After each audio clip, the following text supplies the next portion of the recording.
Depuis le début du mois, je vous ai présenté plusieurs solutions vous permettant de gérer plus facilement les multiples fenêtres ouvertes sur votre Mac. Mais malgré ces solutions, il reste un problème qui fait toujours perdre beaucoup de temps aux utilisateurs. Et ce problème concerne les documents que vous utilisez souvent. Bonjour, c'est Nicolas, créateur du site utilisersonmac.com. Aujourd'hui, je vais vous montrer comment ouvrir vos documents récents instantanément. Bon, d'accord, j'exagère un peu, on va dire comment les ouvrir quasiment instantanément. Et là, je n'exagère pas du tout. D'après mes observations, la solution que j'utilise semble largement sous-exploitée et c'est très regrettable, vu à quel point elle est pratique. Avant de rentrer dans le vif du sujet, la traditionnelle auto-promo, abonnez-vous à la newsletter de mon site, je rappelle que c'est gratuit et que cela vous donne accès à des conseils exclusifs, le lien est en haut à droite de cet écran ainsi que dans la description de cette vidéo. Maintenant que vous êtes tous abonnés à ma newsletter, sans exception, on va revenir au sujet du jour. Comment ouvrir vos documents récents quasiment instantanément? Bon, déjà nous allons poser les bases.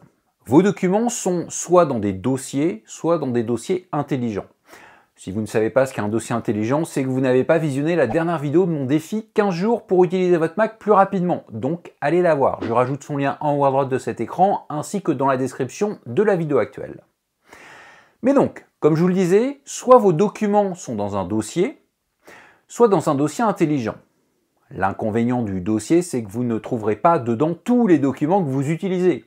Ou si c'est le cas, cela veut dire que soit vous utilisez très peu de documents, soit c'est un sacré bazar dans le dossier. Si vous utilisez un dossier intelligent, le problème restera à peu près le même. Donc au final, vous serez obligé de passer d'un dossier à un autre pour ouvrir les documents que vous utilisez souvent. D'où une perte de temps plus ou moins grande. Bien entendu, je considère que vous n'utilisez pas que 3 documents sur votre Mac. Il y a évidemment plusieurs solutions que propose Apple pour améliorer les choses. Les applications et documents qui ont été ouverts les plus récemment sont listés dans les éléments récents du menu Pomme. Donc s'il n'y a que 2 ou 3 documents que vous utilisez très régulièrement et qu'ils ne sont pas dans le même dossier, vous avez peut-être des chances de les trouver ici. Cependant, si vous utilisez régulièrement 2 ou 3 documents par application, et qu'en tout, au moins une dizaine d'applications sont souvent utilisées, vous n'aurez pas tous les documents utilisés à cet endroit-là. Mais ce n'est pas grave, la plupart des applications, je vais prendre l'exemple de TextEdit qui me sert tous les jours puisque c'est elle que j'utilise pour scripter les vidéos que vous regardez, la plupart des applications donc proposent d'accéder rapidement aux documents ouverts récemment. Pour cela, il suffit d'aller dans la barre des menus, puis de se diriger sur « Ouvrir l'élément récent ». Et là, il y a d'ailleurs le script de la vidéo que vous êtes en train de regarder. Je n'ai d'ailleurs qu'à cliquer dessus pour l'ouvrir. Cependant, comme vous l'avez constaté, il a fallu une fois dans TextEdit que j'utilise mon curseur pour aller dans les menus. Alors, vous allez peut-être trouver que j'exagère un peu, mais ça prend du temps. Si vous n'ouvrez que 2 ou 3 documents par jour, ce n'est pas un problème. Mais si, comme moi, vous devez en ouvrir plusieurs dizaines chaque heure, documents qui de plus sont issus d'applications différentes, là, ça va commencer à être plus gênant. Ou du moins, on perd le côté instantané, mot que j'ai utilisé dans mon titre. Donc, on va utiliser une autre solution, et celle-ci passe par le dock. Les plus observateurs d'entre vous ont peut-être d'ailleurs déjà vu cette solution dans une vidéo que j'ai sortie en début de mois. Si vous réalisez un clic secondaire sur l'icône d'une application dans le dock, vous avez les documents ouverts de ce logiciel, c'est ce que je vous avais montré il y a quelques semaines, mais vous avez également les documents ouverts récemment, mais qui sont pour l'instant fermés. Et l'avantage, c'est que cette information, vous pouvez également la voir avec une application qui n'est pas ouverte. Pratique. Donc à ce niveau-là de la vidéo, nous sommes passés de « je vais devoir changer de dossier afin d'ouvrir le document que j'ai encore besoin d'utiliser » à « j'ai juste à réaliser un clic secondaire dans le dock » sur l'icône de l'application qui va me permettre d'ouvrir le dit document que j'utilise tous les jours. C'est déjà beaucoup plus rapide. Mais on peut aller encore plus vite. Lorsque je suis dans une application, qu'il y ait des documents ouverts ou pas, vous allez pouvoir lancer Exposer. Alors, je ne vous explique pas ce qu'est Exposer et comment le lancer, j'ai une vidéo qui en parle en détail. Je vous mets son lien en haut à droite de cet écran ainsi que dans la description de la vidéo actuelle. Donc si vous ne l'avez pas vue, mettez la vidéo actuelle en pause, allez voir la vidéo sur Exposer et revenez ensuite dans la vidéo d'aujourd'hui. Mais donc, Exposer est lancé tout en étant dans TextEdit.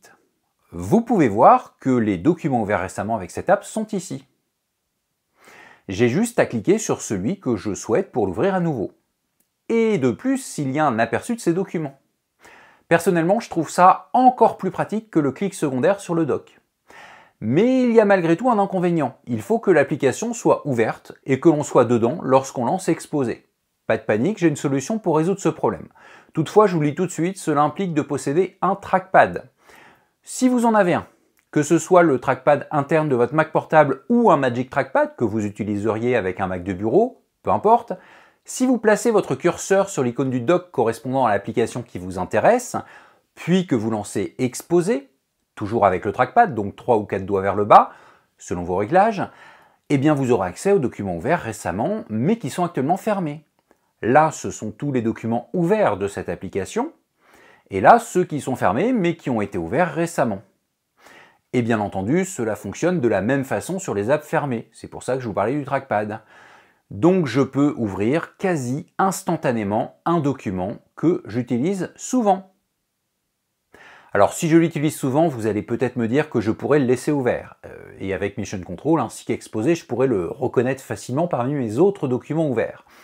Mais je fais quoi si j'en ai 50 que j'utilise souvent?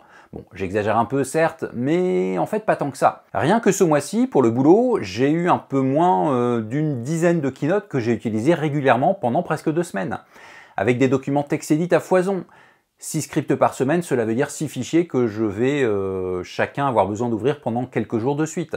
Sans oublier les documents Keynote ponctuels. Quand je parle de ponctuels, c'est pendant la création de la vidéo qui les utilise, donc 2 ou 3 jours, plus certains fichiers Numbers, etc., etc. Donc si je rajoute à ça mes multiples fenêtres Safari, plus les apps que j'utilise pour le côté perso, Mission Control, il ne va pas suffire. À un moment donné, ça ira pas. Donc croyez-moi, quand je ferme un fichier, c'est que c'est nécessaire. D'où l'intérêt de pouvoir le lancer rapidement s'il me sert très souvent. D'ailleurs, dites-moi, comment vous faites pour les fichiers que vous utilisez régulièrement? Vous les laissez ouverts? Ils sont dans le même dossier? Vous les placez en raccourci dans le doc? Ou du moins vous mettez des raccourcis de ces fichiers dans un dossier que vous transformez en pile? Ou vous placez plusieurs dossiers intelligents dans le doc? Dites-le moi en commentaire. Et une fois que vous l'aurez écrit, vous revenez à la vidéo car j'ai encore une information importante à donner, ou plutôt une limitation à ce que je vous ai montré. Comme je vous l'ai dit, la technique que je viens de vous montrer me permet d'économiser un temps précieux à chaque fois que je l'utilise.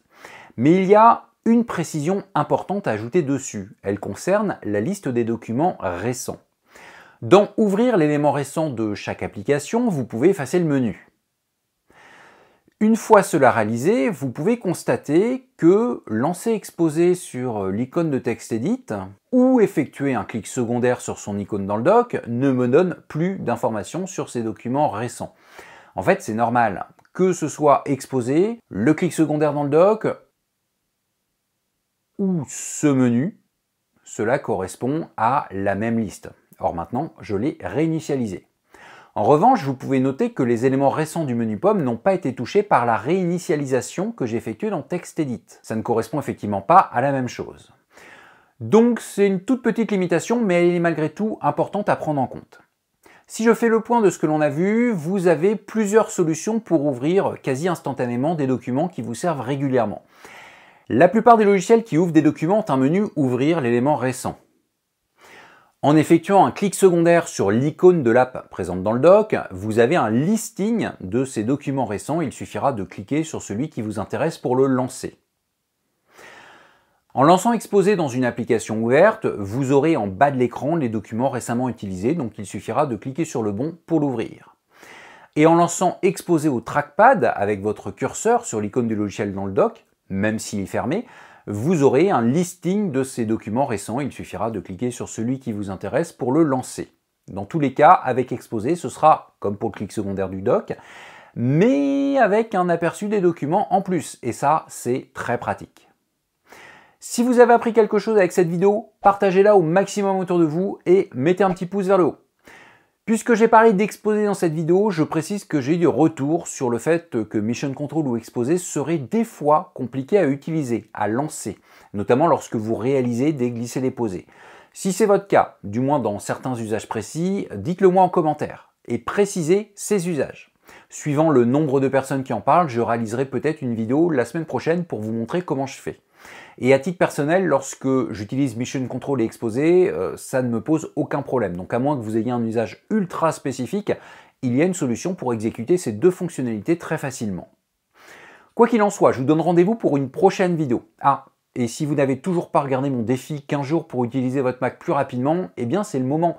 La première vidéo est ici et toutes les vidéos de cette série sont en ligne. Profitez-en.